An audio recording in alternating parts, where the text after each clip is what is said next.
चलो देखो, कुछ वेरिएशंस क्या करते हैं, ऑर्गेनिज्म को मदद करते हैं सरवाइव करने में, और कुछ वेरिएशंस जो होते हैं वो मदद नहीं भी करते हैं ऑर्गेनिज्म को सरवाइव करने में, उनके बारे में जानेंगे। ठीक है, देखो वेरिएशंस का मतलब क्या होता है बच्चे, सबसे पहले ये समझ लो। वेरिएशंस जो होते हैं वो होते हैं चेंजेस। चेंजेस कब आते हैं, जब डीएनए का रेप्लिकेशन होता है। ठीक है, डीएनए को कॉपी किया जाता है पेरेंट्स से ऑफस्प्रिंग में। ठीक है, तो जब ऑफस्प्रिंग में पेरेंट्स से डीएनए को कॉपी किया जाता है तो फिर क्या होता है, तो दरअसल ये होता है कि जब पेरेंट्स से ऑफस्प्रिंग में डीएनए को कॉपी किया जाता है तो उसमें कुछ एरर्स आ जाती हैं। ठीक है, यानी 100% परफेक्ट कॉपी नहीं बन पाता है। वो कॉपी में क्या होता है, थोड़ी खामियां रहती हैं। ठीक है, थोड़ी कमियां रहती हैं। तो उन कमियों को क्या करने के लिए, दूर करने के लिए, ठीक है, क्या किया जाता है, उन खामियों और कमियों को दूर करने के लिए जोड़ लगाया जाता है क्रोमोसोमल पेयर्स के द्वारा। बट वो सक्सेसफुल कभी हो पाता है, कभी नहीं हो पाता है।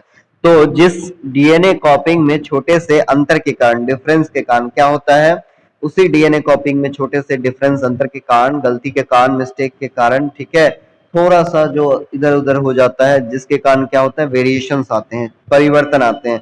और ये वेरिएशंस कई बार बहुत छोटे होते हैं, बहुत कम होते हैं, इतना कि देखा भी नहीं जा सकता, पता भी नहीं किया जा सकता, इतने मतलब मीगर वेरिएशंस होते हैं। ठीक है, देखो, there are some beetles living in green bushes. Example लेते हैं। ठीक है, हरी घास की झाड़ियां हैं। ठीक है, हरी घास की झाड़ियां हैं। ठीक है, इनमें क्या मान लो कुछ ग्रीन बीटल्स हैं, यानी ग्रीन कलर की क्या है, बीटल्स हैं।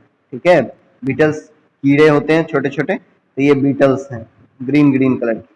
ठीक है, हरे घास में।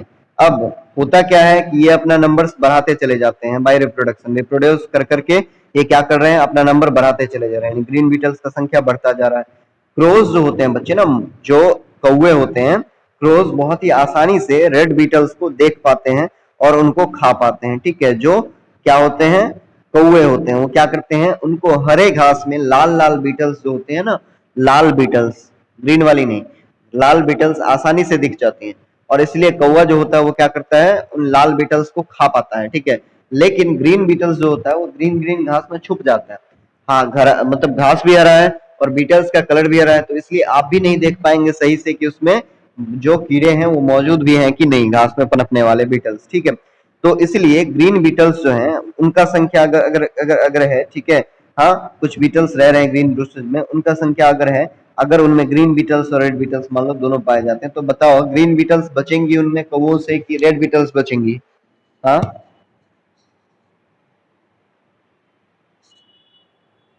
कौन सी beetles? Very good, green beetles क्यों बचेंगी, क्योंकि वो अपने आप को एनवायरनमेंट के, यानी जिस एनवायरनमेंट में रह रही है, जिस आसपास में रह रही है, उसके हिसाब से अपने आप को क्या कर लिए है, उनका वेरिएशन उस हिसाब से हो गया है। ठीक है, तो अब देखो रेड बीटल्स रिप्रोडक्शन के दौरान कुछ वेरिएशन के कारण, ठीक है, कुछ ग्रीन बीटल्स प्रोड्यूस हो जाते हैं। जो रेड बीटल्स थे उनमें कुछ वेरिएशन आता है रिप्रोडक्शन के दौरान डीएनए कॉपिंग में, और उसके कारण बाय चांस, ऐसा होगा या नहीं होगा ऐसा इसका कोई श्योरिटी नहीं है। ठीक है, बाय चांस क्या हुआ कि कुछ रेड बीटल्स जो हैं उनका, उनके जो बच्चे हैं वो ग्रीन बीटल्स होने लगे। ठीक है, अब क्या होगा, जो रेड बीटल्स के बजाय ग्रीन बीटल्स की संख्या धीरे धीरे करके बढ़ेगी, और क्या होगा, gradually gradually the population of red Beatles decrease, red Beatles का जनसंख्या घटेगा। क्यों घटेगा, क्योंकि रेड बीटल्स को तो कौवे भी खा रहे हैं। ठीक है, और रेड बीटल्स के बच्चे जो हैं धीरे धीरे ग्रीन बीटल्स होते जा रहे हैं, और वो ग्रीन बीटल्स जब रिप्रोड्यूस करेंगे दूसरे रेड बीटल्स के साथ या ग्रीन बीटल्स के साथ, तो उनके बच्चे ग्रीन बीटल्स हो सकते हैं। ठीक है, मोस्ट प्रोबेबली तो ये ग्रीन बीटल्स होने लगेंगे, तो ग्रीन बीटल्स का संख्या बढ़ जाएगा। इस वेरिएशन के कारण क्या होगा बच्चे, कि ये ऑर्गेनिज्म जो है बीटल्स का, ये सर्वाइव कर पाएगा, ये बच पाएगा। ठीक है, अगर ऐसा वेरिएशन हो जाए तो, ठीक है, नहीं होगा तो फिर सर्वाइव नहीं कर पाएगा, वो स्पीशी खत्म हो जाएगा, रेड बीटल का मतलब बीटल्स खत्म हो जाएंगे। ठीक है, अब कुछ वेरिएशंस इसके बजाय ऐसे भी होते हैं बच्चे जो सर्वाइवल में हेल्प नहीं करते हैं, जैसे सेक्सुअल रिप्रोडक्शन के दौरान कलर वेरिएशन जो होता है रेड बीटल्स में और ब्लू बीटल्स में, ठीक है, are produce instead of red beetles. ठीक है, now and some blue beetles are produce instead of red beetles, both the red and blue beetles are visible to crows and are eaten by them. अब देखो, अगर red Beatles पहले से मौजूद हैं, in red Beatles को कौवा पहले से खा रहा है, और सेक्सुअल रिप्रोडक्शन के दौरान इनमें जो वेरिएशन हुआ इसके कारण क्या हो गया, ब्लू बीटल्स, इनके कुछ बच्चे जो हुए ब्लू बीटल्स हुए। ठीक है, अब क्या होगा, अब जो वहां पर बीटल्स मौजूद हैं, एक तो रेड बीटल्स कई सारे मौजूद हैं, ब्लू बीटल्स रिप्रोड्यूस करेंगे, जिनसे फिर वो ब्लू बीटल्स वहां पर मौजूद होंगे। लेकिन प्रॉब्लम यह है इस बार कि ग्रीन बीटल्स नहीं है, रेड और ब्लू बीटल्स है, और रेड और ब्लू दोनों दिख जाता है हरे हरे घास में, तो इसलिए कौवे क्या कर लेंगे, रेड और ब्लू दोनों को खा लेंगे। तो इस बार भी वेरिएशन तो हुआ, रेड से ब्लू तो हुआ, यानी वेरिएशन तो हुआ, चेंज तो आया, लेकिन ये चेंज किसी फायदे का नहीं रहा, यानी बीटल्स जो हैं वो अभी भी मर रहे हैं, अभी भी खत्म हो सकते हैं, ठीक है। तो पॉपुलेशन रेड और ब्लू बीटल दोनों का घट जाएगा। इस वेरिएशन के कारण ऑर्गेनिज्म को कोई हेल्प नहीं हुआ सर्वाइवल में।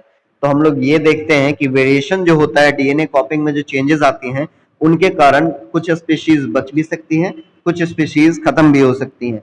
ऐसे ही अलग अलग ऑर्गेनिज्म में हो सकता है, ह्यूमंस में ही, जैसे ह्यूमन में क्या है, ह्यूमन में ऐसा वेरिएशन आता चला जाता है जो हमें सर्वाइवल में मदद करता रहता है समय से समय पर। लेकिन हो सकता है हम में कुछ ऐसा चेंज आए जो कि हम लोग को अडेप्ट करने में और ज्यादा मुश्किल बना दे एनवायरनमेंट के, तो फिर हम लोग सर्वाइव नहीं कर पाएंगे, ह्यूमन स्पीशी खत्म हो जाएगा धरती से, ठीक है। नाउ अक्वायर्ड ट्रेट्स जो होता है बच्चे, वो can not be pass from one generation to the next.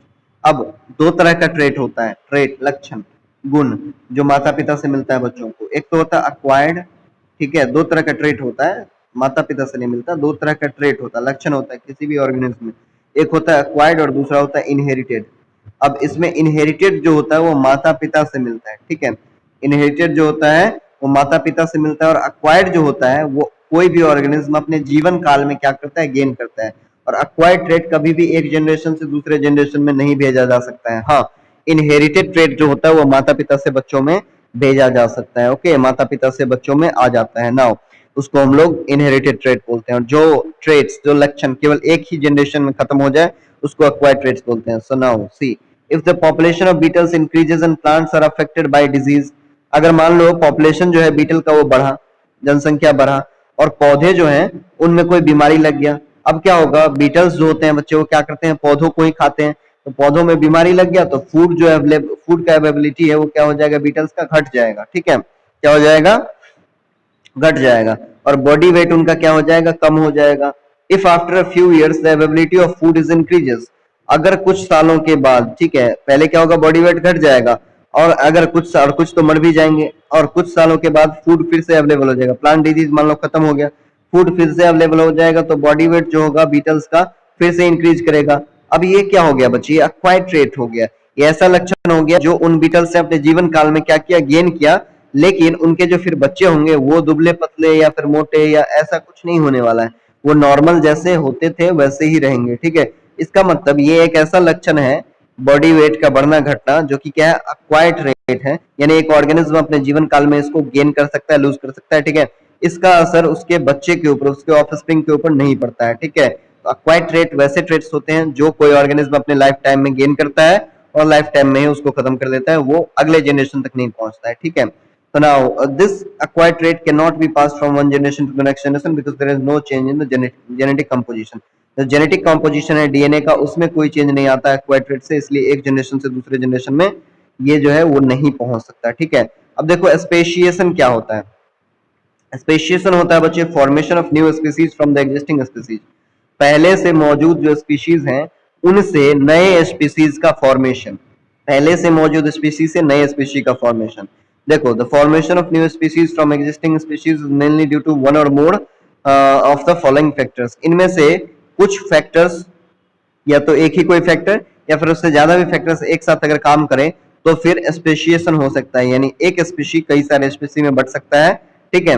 देखो वो क्या है, जैसे accumulation of variations, physical barriers, genetic drift, natural selection और माइग्रेशन, ये 5-6 अलग अलग फैक्टर्स हैं जिनके बारे में हम लोग चर्चा करेंगे। देखो पहला तो अक्युमुलेशन ऑफ वेरिएशंस, यानी वेरिएशंस का जमा होना बहुत ज्यादा, तो the difference between the individuals of the same species called variation, एक ही स्पीशी के जो एक ही स्पीशी के अंदर जो डिफरेंसेज होती हैं, एक ही स्पीशी के अलग अलग ऑर्गेनिज्म के अंदर जो डिफरेंसेज होती हैं उनको हम लोग बोलते हैं क्या, वेरिएशन। और यही वेरिएशंस बहुत ज्यादा हो जाए कई सारे जनरेशंस के तक, कई सारे जनरेशंस तक बहुत सारे वेरिएशंस अगर आने लगे, इतना वेरिएशन हो जाएगा, इतना चेंज हो जाएगा कि स्पीशी ही बदल जाएगा, ठीक है।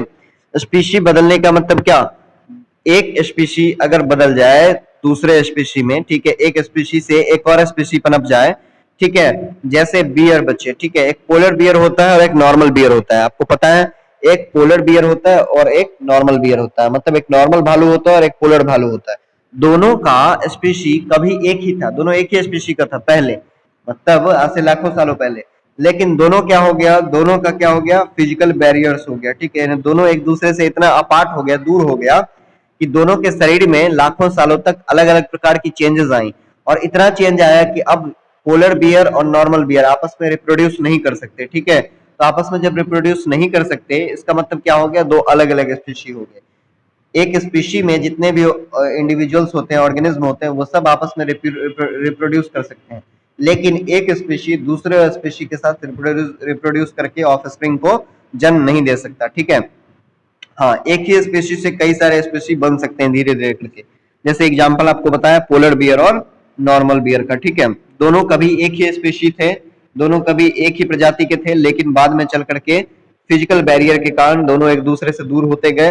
तो कुछ रह गए जो नॉर्मल रीजन्स हैं, सब ट्रॉपिकल ट्रॉपिकल रीजन्स हैं, ठीक है, उसमें, और कुछ चले गए यहाँ पर बर्फीले जगहों पर, और वहां पर वो सरवाइव कर पाए पोल्स वगैरह के रीजन में, ठीक है, तो वो जिंदा रह पाए वहां पर, ठीक है। नाउ अब बात करेंगे फिजिकल बैरियर्स के बारे में। फिजिकल बैरियर्स क्या क्या होते हैं, पॉपुलेशन में get separated by physical barriers like mountains से, रिवर्स से, तालाबों से। these isolated groups produce variations which can produce new species। ये आइसोलेटेड ग्रुप जो होते हैं, अभी जो एग्जांपल बताया आपको पोलर बियर और जो नॉर्मल बियर है, ठीक है, ये आइसोलेटेड ग्रुप जो होते हैं, इतना वेरिएशन इनके शरीर में दूर दूर में आ जाता है, जिस कारण ये एक दूसरे से रिप्रोड्यूस करने के लायक ही नहीं रहते हैं। तो फिर क्या हो जाते हैं, दोनों अलग अलग स्पीसी का निर्माण कर लेते हैं, ठीक है, दोनों का स्पीशी अलग हो जाता है। जेनेटिक ड्रिफ्ट एक और कारण है। नेचुरल कैलेमिटीज कहा जाना, यानी प्राकृतिक आपदा, या फिर नए मेंबर्स का इंट्रोडक्शन, ठीक है, सेम स्पीसी के नए मेंबर्स का इंट्रोडक्शन एक एरिया में, वो क्या करता है, जीन पूल में चेंज लाता है, जीन्स में चेंज लाता है, ठीक है, डीएनए में चेंज लाता है। और पॉपुलेशन जो होता है बच्चे, ठीक है, हाँ, और पॉपुलेशन जो होता है बच्चे, इससे क्या होता है, पॉपुलेशन में चेंजेस आती हैं, ठीक है। The population and new variations are produced which can produce new species, और नए वेरिएशन के कारण नए स्पीशीज का निर्माण होता है। अब बच्चे नेचुरल सिलेक्शन का बात करेंगे। Only those individuals of a species which have useful variations and can adapt to the changes in the environment, ठीक है, survive and others die। Natural selection क्या होता है, प्राकृतिक चयन क्या होता है, नेचुरल सिलेक्शन होता है एक स्पीशी के वही इंडिविजुअल जो क्या करते हैं, प्रकृति में होने वाले चेंजेस से अपने आप को अडेप्ट कर पाते हैं, वही सरवाइव कर पाते हैं, और बाकी खत्म हो जाते हैं। और इसको हम लोग बोलते हैं Darwin theory of fittest. Darwin का इवोल्यूशन का थ्योरी यही कहता है, सर्वाइवल ऑफ द फिटेस्ट। जो फिट है वो सर्वाइव करेगा, जो फिट नहीं है वो खत्म हो जाएगा। अभी आप देख सकते हैं कोरोना पैंडेमिक जो है, इसमें क्या हो रहा है बच्चे, इसमें जो फिट नहीं है, तंदुरुस्त नहीं है, वो सर्वाइव नहीं कर पा रहा, वो मर जा रहा है, वो खत्म हो जा रहा है। लेकिन वही ह्यूमंस में जो फिट है, जो एकदम परफेक्ट है, जिसका बॉडी अडेप्ट कर सकता है, चेंजेस को अडेप्ट कर सकता है, शरीर में होने वाले परिवर्तन को झेल सकता है, वो जिंदा रहता है। This is the simple theory of biology. ये बायोलॉजी का बहुत ही सिंपल सा थ्योरी है, जिसको हम लोग बोलते हैं सर्वाइवल ऑफ द फिटेस्ट। जो फिट है, तंदुरुस्त है, वो सर्वाइव करेगा, वो आगे अपना जनरेशन बढ़ा पाएगा, आगे रह पाएगा। लेकिन जो फिट नहीं है, जो बीमार है, जो जिसका शरीर चेंजेस को अडेप्ट नहीं कर सकता, वो खत्म हो जाएगा। अगला है बच्चे माइग्रेशन। कुछ इंडिविजुअल्स जो होते हैं ऑफ स्पीशीज में migrate to a new geographical area. जो कुछ इंडिविजुअल्स होते हैं एक स्पीशी के, वो एक एरिया से दूसरे एरिया में माइग्रेट कर सकते हैं, जा सकते हैं, ठीक है। किस लिए, and adjust to changes in the environment. जो प्रकृति में होने वाली, एनवायरनमेंट में होने वाली चेंजेस हैं, उनमें अपने आप को एडजस्ट कर सकती हैं। And develop new variations and produce new species. नए वेरिएशन प्रोड्यूस कर सकते हैं और नए स्पीशीज को भी प्रोड्यूस कर सकते हैं, और इस चीज को हम लोग बोलते हैं माइग्रेशन।